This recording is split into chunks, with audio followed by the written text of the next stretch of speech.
Tāks, nu rekur es zvanu Lamīnijam Mālam. Viņš nav pieejams. Kas mums veikalam komanda ir jāizdara vēl tāds, lai būtu vēl interesantāk jauniešiem šeit klusēties un darboties un ņemties? Ko jūs gribētu ikdienā? Pasaukt Lamīņa Mālu. Lamīnijam Mālam? Jā. Tuliņās. Man vēl numurs ir, bet tuliņās. Vairāk turnīrus ar Latvijas izlases spēlētājiem. Vairāk turnīrus? Jā. Ok.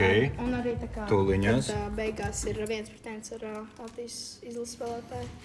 Tā kā bija ar Edvardu. Tā jums patīk, ja? Jā. Un tad to vajag vairāk un Jā. taisīt, ja? Es gribu pret Gutkovsku spēlēt. Pret Gutkovsku? Jā. Guķa? G9 dzērienu vēl pēc nopirka. Jā. Tā kā jābrauc ir ciemos.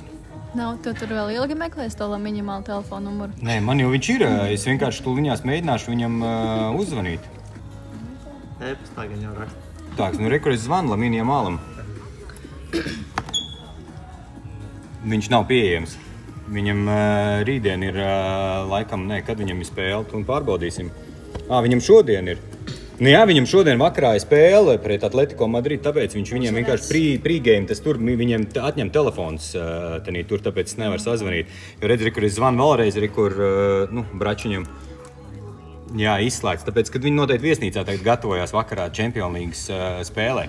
Tāpēc Lamina nav. Tad redzēs, vakarā iestīs golu Atletico, tāpēc, ka viņš tieši koncentrējās spēlē, viņš kā profesionāls. Jūs, kad pirms spēlēm, jūs izmantojat telefonu? Nē. Treneris ļauj? Nē, mēs tikai klausamies mūziku pirms spēlēm.